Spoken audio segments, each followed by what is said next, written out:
അല്ല, പ്രതീക്ഷ എന്ന് വെച്ചാൽ പാർട്ടി നമുക്കൊരു ചുമതല തരുന്നു. ഇതൊരു വലിയൊരു ഉത്തരവാദിത്തമായിട്ടാണ് ഞാൻ കാണുന്നത്. അതുകൊണ്ട് ആദ്യം തന്നെ ഈ ഒരു വലിയ ഉത്തരവാദിത്തം എന്നിൽ വിശ്വാസത്തോടെ ഏൽപ്പിച്ച പാർട്ടിയുടെ സംസ്ഥാന കേന്ദ്ര നേതാക്കളോട്, പ്രത്യേകിച്ച് പ്രധാനമന്ത്രി ശ്രീ നരേന്ദ്രമോദിയോട്, ഒപ്പം എൻ്റെ എല്ലാ പ്രവർത്തകരോടും ഈ അവസരത്തിൽ ഞാൻ നന്ദി രേഖപ്പെടുത്തുന്നു.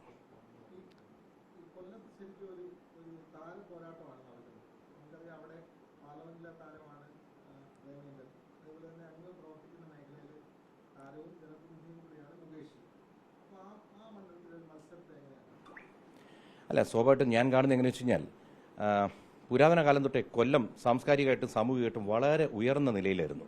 പക്ഷെ അവിടെ നിന്ന് നമ്മുടെ സംസ്ഥാനത്തിൻ്റെ രൂപീകരണത്തിന് ശേഷം ഇരു മുന്നണികളും തീർത്തും അവഗണിച്ചാണ് കാണുന്നത് കൊല്ലത്തെ. കാരണം ഇപ്പോൾ പറഞ്ഞതുപോലെ അവിടെ ഒരു MP ഉണ്ട്, ഒരു MLA ഉണ്ട്. പക്ഷെ ആ ജില്ലയുടെ, ആ നഗരത്തിൻ്റെ ഒരു അവസ്ഥ നമ്മളൊന്ന് ആലോചിക്കണം.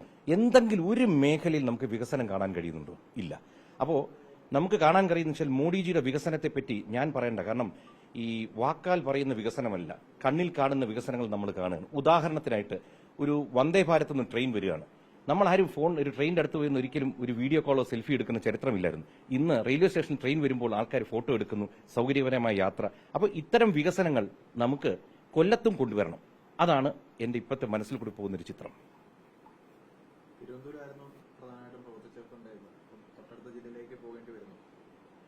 അല്ല, അങ്ങനെ കാരണം വെച്ച് കഴിഞ്ഞാൽ എനിക്ക് എവിടെ ഇട്ടാലും ഇപ്പോൾ ഒരു ഇലക്ഷൻ കഴിയുമ്പോൾ സാധാരണയായിട്ട് നമ്മൾ കാണുന്നൊരു വിഷയം എന്ന് വെച്ച് കഴിഞ്ഞാൽ, ഇലക്ഷൻ കഴിഞ്ഞാൽ ഇപ്പോൾ ഞാൻ സ്വയം എനിക്ക് സെലിബ്രിറ്റി എന്ന് പറയാൻ പറ്റില്ല, പക്ഷെ ഒരു കലാകാരനായിപ്പോയി നമ്മളെ പൊതുജനം അറിയപ്പെടുന്നു, ഇഷ്ടപ്പെടുന്നു.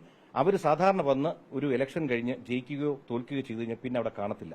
പക്ഷെ അന്നും ഞാൻ പറയുന്നുണ്ട്, എനിക്ക് ഏത് മേഖല തന്നാലും ഞാൻ അവിടെ നിന്ന് വർക്ക് ചെയ്യും. ഉദാഹരണത്തിന് ഞാനൊരു പാർട്ടിയിൽ ജോയിൻ ചെയ്ത് 3 വർഷം, ഇലക്ഷൻ നിന്നിട്ട്, അസംബ്ലി ഇലക്ഷൻ നിന്നിട്ട് ഇപ്പോൾ 2.5 വർഷത്തോളമായി. ഈ 2.5 വർഷത്തോളവും ഞാൻ തിരുവനന്തപുരത്ത് നിന്ന് പ്രവർത്തിക്കുകയായിരുന്നു. ഇപ്പം തന്നെ ഞാനൊരു MPയോ MLAയോ അല്ലെങ്കിൽ ഒരു സ്ഥാനവും പാർട്ടിയിൽ വഹിക്കുന്നില്ല. നാഷണൽ കൗൺസിൽ മെമ്പർ എന്ന് പറഞ്ഞ് നമുക്കൊരു വലിയൊരു ഒരു സ്ഥാനം തന്നിട്ടുണ്ട്. പക്ഷെ എന്താ പറ്റുന്ന വെച്ച് കഴിഞ്ഞാൽ, അത് വെച്ച് ഞാൻ ഡൽഹിയിൽ പോയിട്ടുണ്ടാക്കിയ ബന്ധങ്ങൾ, ആ ബന്ധത്തിലൂടെയാണ് നിങ്ങൾക്ക് എല്ലാവർക്കും അറിയാവുന്ന ഈഞ്ചക്കൽ ഫ്ലൈ ഓവർ എന്നൊരു വിഷയം. അവിടെ എന്നും ഫ്ലൈ ഓവർ അവിടെ ബ്ലോക്കാണ്. അപ്പം നമ്മൾ വിചാരിച്ചു, ഒരു പൗരൻ എന്ന നിലയ്ക്ക് നമുക്കും വർക്ക് ചെയ്യാമല്ലോ, എല്ലാ പൗരന്മാർക്കും വർക്ക് ചെയ്യാം. അപ്പോൾ ഒരു നാട് നമുക്ക് തന്നാൽ നമുക്ക് അവിടെ എന്ത് ചെയ്യാൻ കഴിയും? നമ്മളാൽ കഴിയുന്ന പരമാവധി വികസനം കൊണ്ടുവരിക. ഇതാണ് എൻ്റെ എപ്പോഴത്തെ ഒരു ഉന്നം. അപ്പോൾ അത് ഇനിയിപ്പോൾ കൊല്ലത്താണ് എൻ്റെ ചുമതലയെങ്കിൽ കൊല്ലത്ത് പോയി ജോലി ചെയ്യുക, പരമാവധി എന്നാൽ കഴിയുന്നത്. കാരണം വെച്ച് കഴിഞ്ഞാൽ ഇന്ന് നമ്മുടെ പ്രധാനമന്ത്രിയുടെ അടുത്തൊക്കെ നമ്മൾ എന്ത് ചെന്ന് പറഞ്ഞാലും അതിനകത്ത് യുക്തിയുണ്ട്, അതിനകത്തൊരു കാരണമുണ്ടെന്ന് കണ്ടാൽ അവർ സഹായിക്കും, അത് ഏത് മന്ത്രിയാണെങ്കിലും. അപ്പോൾ കൊല്ലത്താണ് ഇനി എൻ്റെ ചുമതല എന്ന് തോന്നുന്നു. അങ്ങനെയാണെങ്കിൽ ഇനിയുള്ള കാലം അവിടെ ജീവിച്ച് അവിടെ പ്രവർത്തിക്കാം.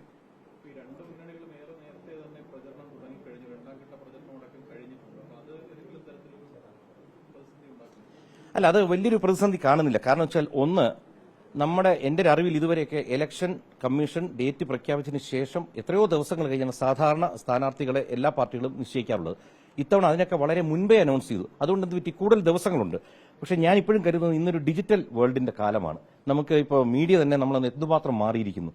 പിന്നെ ഡിജിറ്റൽ മീഡിയ ഇന്ന് മൊബൈലിനകത്തൂടി തന്നെ നമുക്ക് എല്ലാവരോട്ട് റീച്ച് ചെയ്യാൻ പറ്റും. അതുകൊണ്ട് ഒരു 20 ദിവസം തന്നെ ഉണ്ടെങ്കിൽ ധാരാളം മതി പ്രവർത്തിക്കാൻ. ഒപ്പം ഇന്ന് വാഹന സൗകര്യമുണ്ട്, നമുക്ക് എല്ലായിടത്തും ചുറ്റിക്കറങ്ങി ജനങ്ങളെ നേരിട്ടും കാണാം, ഡിജിറ്റൽ മീഡിയയിലൂടെ ബന്ധപ്പെടാം. അതുകൊണ്ട് ഇതൊരു പോരായ്മയായിട്ട് വരില്ല, ഇതൊരു ഗുണമായിട്ട് വരുമെന്ന് തോന്നുന്നു. കേട്ടില്ല. പ്രചരണത്തിന് ഇനിയിപ്പോൾ എന്തായാലും നാളെ നമ്മുടെ പ്രസിഡന്റ്, അതുപോലെ തന്നെ സംഘടനാ സെക്രട്ടറി, നമ്മുടെ സംഘത്തിന്റെ സുദർശൻജി എല്ലാവരുമായിട്ടൊന്ന് ഇരിക്കണം. അപ്പോൾ നമ്മുടെ പ്രകാശ് ജാവ്ദേക്കർജി വരുന്നുണ്ട്. ഇപ്പോൾ എല്ലാവരും ഇരുന്നിട്ട് കൊല്ലത്തെ അവിടുത്തെ നേതാക്കളുമായിട്ട് ഇരുന്ന് അവരുടെയും സൗകര്യം എല്ലാം നോക്കിയിട്ട് വേണം പ്രചരണത്തിന് ഇറങ്ങാനാണ്. മുകേഷുമായിട്ടും പ്രേമേന്ദ്രൻ ചേട്ടനുമായിട്ട് രണ്ടുപേരെയും ചേട്ടാന്ന് വിളിക്കുന്നത് നല്ല ബന്ധം തന്നെയാണ്. പാർട്ടിയും ഐഡിയോളജിയൊക്കെ വ്യത്യസ്തമാണെങ്കിലും നമുക്ക് ബന്ധം തന്നെയാണ്. എന്നെക്കാൾ വളരെ സീനിയർ ആക്ടറാണ്.